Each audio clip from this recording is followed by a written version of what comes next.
Hi everyone, so today I just wanted to talk about Nefer, which is the newest limited 5-star character in Genshin Impact, the Dendro DPS girl.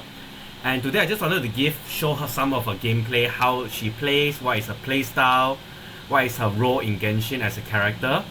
And after that I would like to give some thoughts on the gameplay, how she feels to play, how smooth she feels, is there any jank or any clunkiness that I found on playing her, and as well as her general power level in Genshin, how she stacks up to the rest of the meta.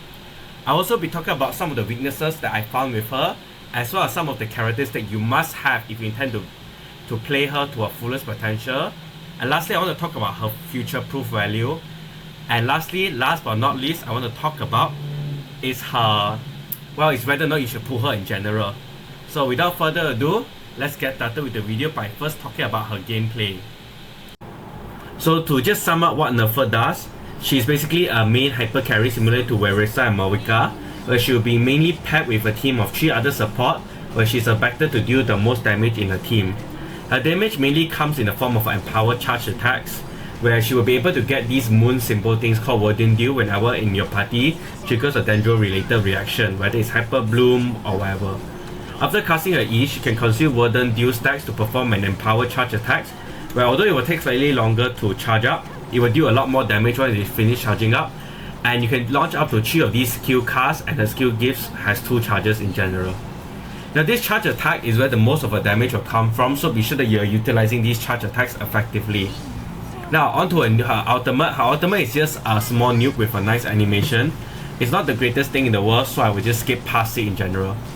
Now one thing you can do with empowered charge attacks, and the thing that you see me constantly doing in the gameplay, is that you can sprint as your empowered charge attack is winding up, which allows you to deal the bulk of your damage, and it allows the animation to go through. However, it also allows you to regain control of your character faster instead of waiting for the full charge attack to finish, similar to Hu Tao's jump and sprint cancels if you ever played her before.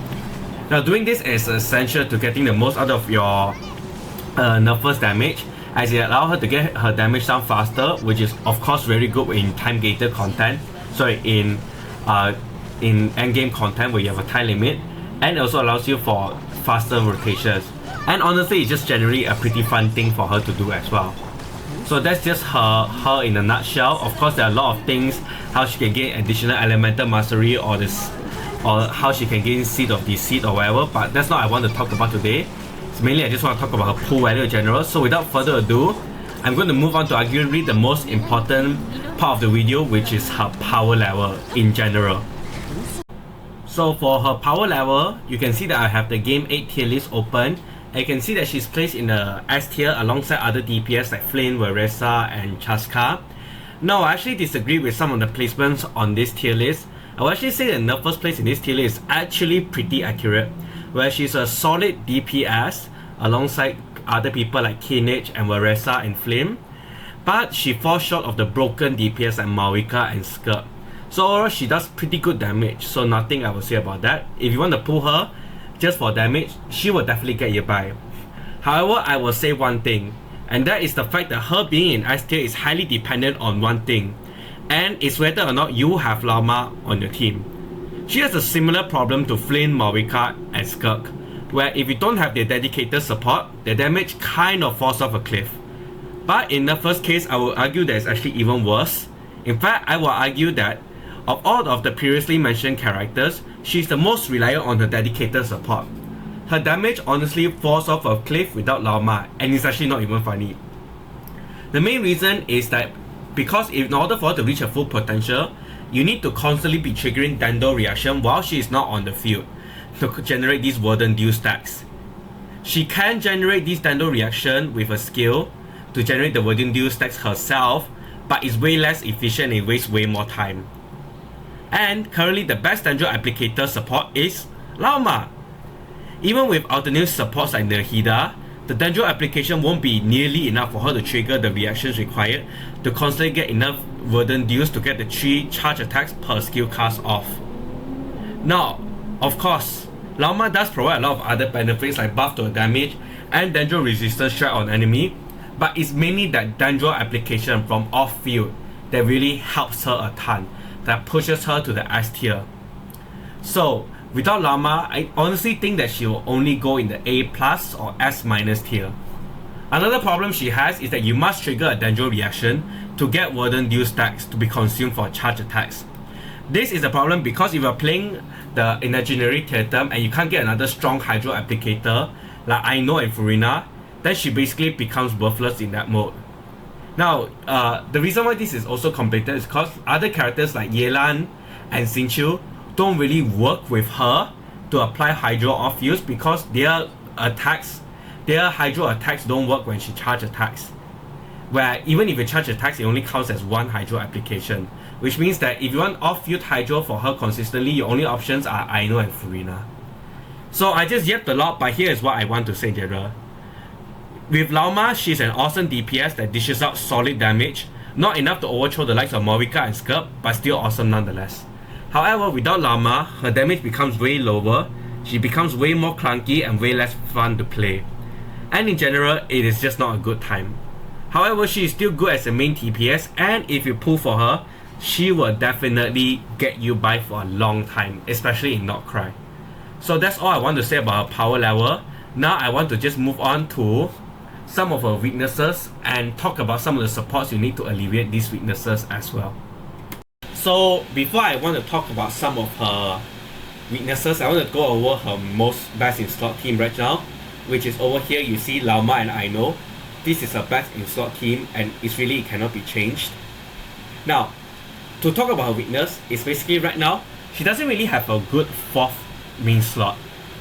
So if you look at another team I have, let's say this Nivelot team, everyone in this team provides a very strong role. Furina provides damage bonus, Silonen provides resistance shred, Zhongli provides shield.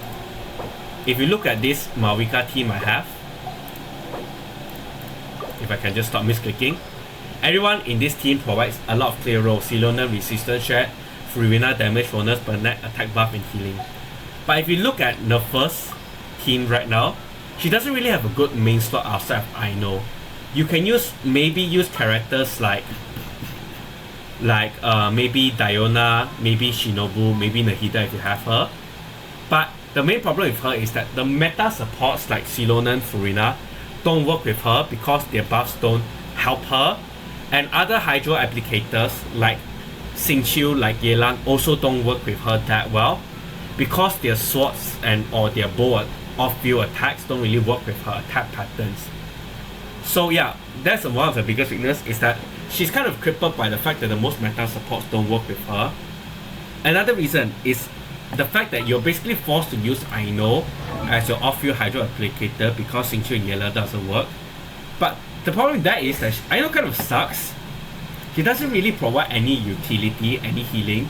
She does provide an 80 EM boost at C1, but she does no damage. Honestly, you can see I have a C1, but she does no damage, and you can argue that she doesn't need to, but the fact that she does no damage, she doesn't provide any resistance shred, and she only provides a small elemental mastery buff, and the fact that she's limited to circle impact kind of makes it so that when you're playing a Laoma team, so you're playing a Nefer team, you're basically playing with 3.5 teammates. Nefer, Laoma, your 4th slot, and Aino, which I only consider half a character. So, with that being said, she is still good, but some of the weaknesses cannot be ignored, and also she's a catalyst character, so she's melee, and she's also melee when she attacks, so she kind of dies extremely easily as well. So those are the same main problems I found. And another reason I wanted to say is this, is the fact that a lot of people are saying that Columbina will help fix Nefer, and I don't think that is true, mainly because that's what people said about Malvika, but how Malvika was going to fix Kinich teams as well as Walana teams. But you know what happened when Malvika was released? She became so broken that she basically became the main DPS. So if you don't have Laoma and you're expecting Columbina to fix Nefer and all her weaknesses, I don't think you should hold your breath just yet, especially since we don't have Columbina's leaks yet as well. So with all that being said, what do I think? Should you pull for Nefer? Well, it depends. If you have Laoma, or if you have like Nahida C2 or something, and you have good Aino constellations, and you lack a good main DPS, then I think that pulling for Nefer is good. However, if you don't have Llama, I honestly don't think that you should pull from Nefer. Reason being that you should use those pulls on Llama instead. There's a reason why people like to call Genshin support impact, and it's because the value of a support is generally more valuable than the value of a DPS, especially for Llama. Because Llama Hyper Bloom teams are already really powerful, so I have to say is this, Llama doesn't really need Nefer, but Nefer really needs Llama to do anything. So that's my conclusion. If you have Llama, pull for her. If you don't, wait a bit. So that's all from me. Hope you all enjoyed the video, and I will see you all next time.